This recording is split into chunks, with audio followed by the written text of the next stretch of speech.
reading Sri Sai Ram Gita Vahini by Bhagwan Sri Satya Sai Baba, Chapter 27, Truth and Righteousness are the essence of Gita.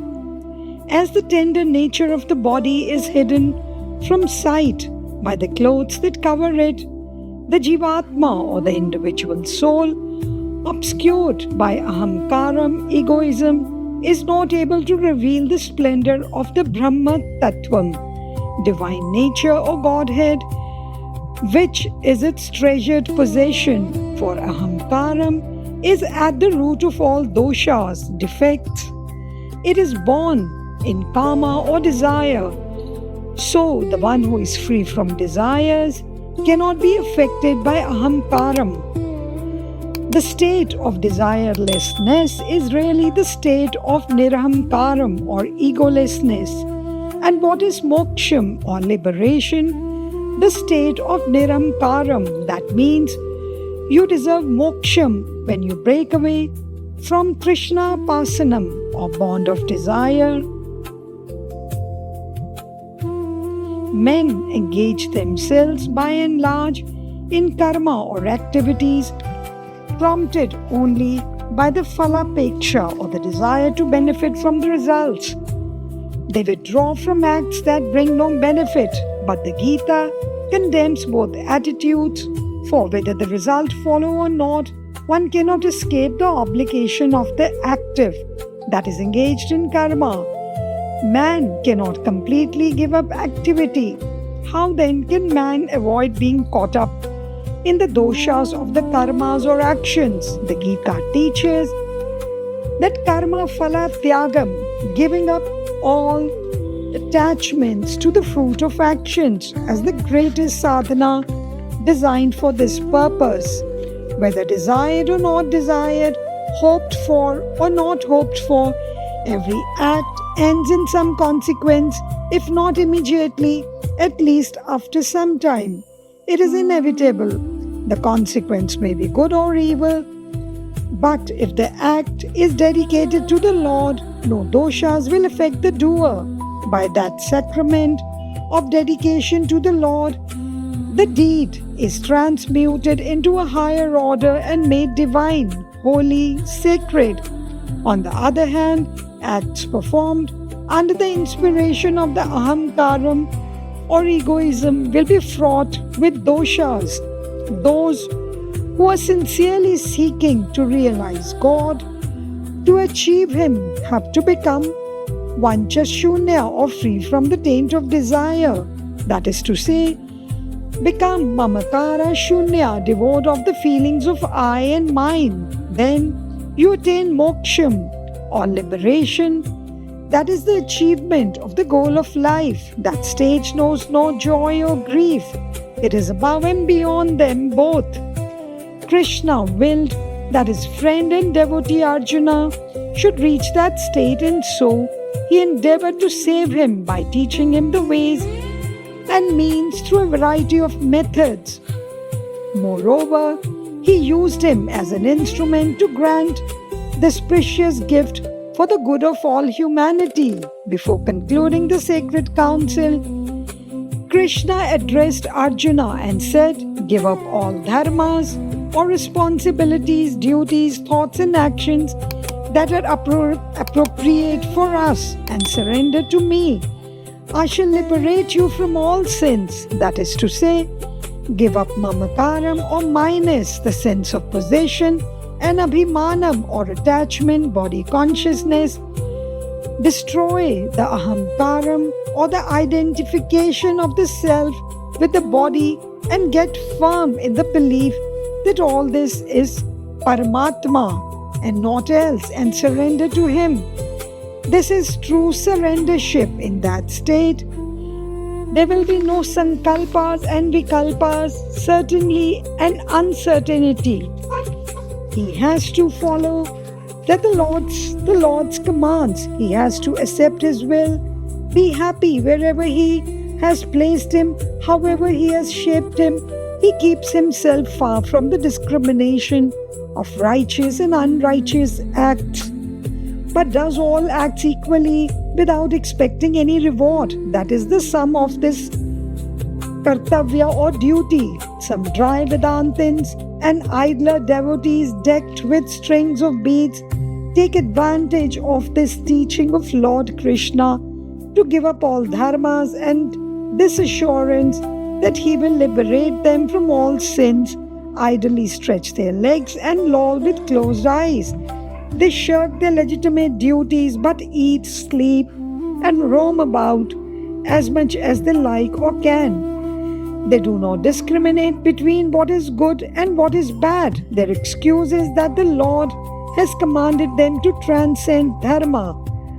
When elders at home or experienced seekers question their conduct, they answer, "Alas, that you too should blunder thus. Don't you know what the Lord has said in the Gita? I have accepted as the basis of my conduct His command, Sarva Dharmam Parityaga, give up all responsibilities, duties, thoughts and actions that are appropriate for us.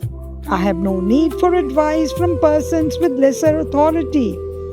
They feel very proud of their devotion and obedient following of the commands of the Lord. Such people select from the words of the Lord only those portions which favor their inclinations and argue.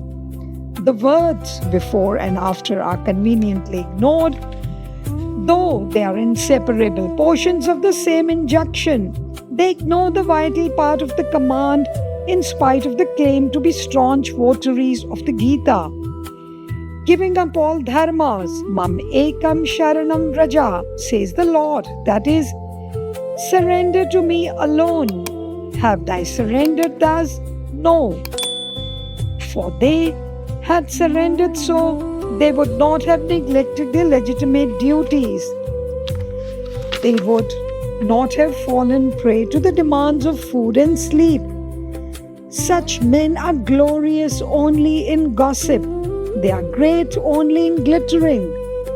They do not put the Lord's command into actual practice. They are too idle to do so. Not even an atom of spiritual endeavor can be seen in them. True devotees can discern valuable truths in the divine words spoken by the Lord. Sarva dharmam parityajana mamekam sharanam vraja aham tva sarva papebhyo moksha vishyami masuchaha. Note that the Lord has said Sarva dharmam parityajana, not Sarva karmam parityaja. What then is the meaning of this statement? It means perform all acts enjoyed by the Lord for His endearment without getting involved and lost in discussions of dharma and adharma. Though you know that there is nothing for you to acquire, for you have placed complete trust in the Lord and live only as an offering to the Lord, still, like Janaka and others, you have to engage yourself in activity for the well-being of the world. Loka Shangraha, for Sarva Bhutarantaratma, the soul eminent in every being is not distinct from the Atma or soul that is in you. So be Sarva Bhuta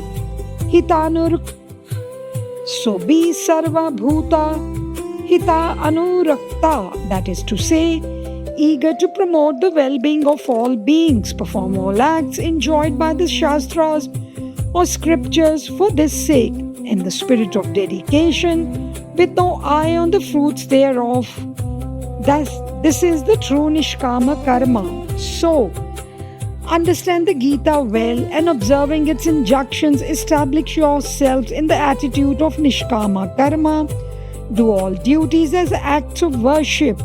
Hari Prasadam, that is the sole task. Leave the rest to Him, the fruits, the consequence, the result. Then your all acts become pure and you receive the grace of Hari, of Vishnu, and your life on earth is sanctified and becomes worthwhile. For those who follow the path of dharma or righteousness, ultimate victory is certain. In spite of diverse difficulties that might hamper them, those who stray away from the path of dharma might have wealth, and comfort for long, but they will be overpowered ultimately by disaster. The Pandavas and the Kauravas are the brightest witnesses for this truth. The Kauravas, steeped in adharma, were so blinded by conceit that they subjected the dharmic Pandavas to a variety of tortures, but ultimately Pandavas emerged victorious, while the Kauravas met with total destruction. Kauravas had the support of all types of parties, but all that turned to be futile, since they did not earn the strength of the grace of the Lord. Bharatam teaches all people of Bharat this one lesson: nothing can equal the grace of God, not even the mightiest array of arms. This is the most valuable message that it embodies.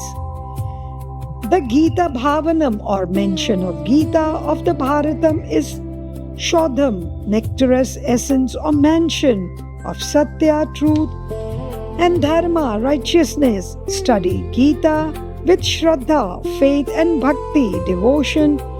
Experience the curative and restorative effects of its teaching by actual practice.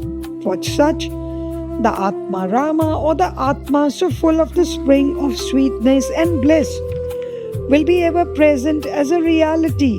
The Lord will shower on him his favors in a trice.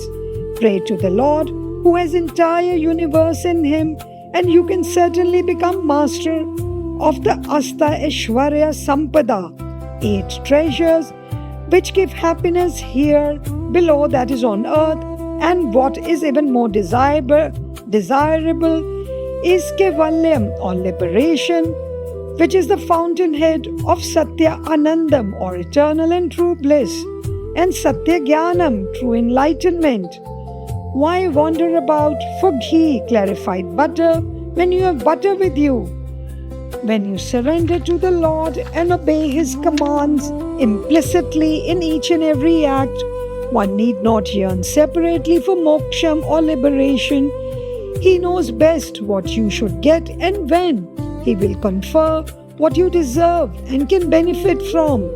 Yearn for Him. There is no need to yearn for moksham then. If you surrender to Him without even yearning for moksham, He will destroy all your sins. This is the assurance given by the Lord, and according to His assurance, He granted liberation from the cycle of birth and death to Arjuna. Those who seek to escape from this cycle of birth and death must obey the command of the Lord as laid down in the Gita and hold fast to Him and surrender to Him. Then he will be crowned with success in every undertaking. In every undertaking, he will achieve victory. Jai Sai Ram. Saishwaraya vidmahe Satyadevaya dhimahi Tanna sarva prachodayat.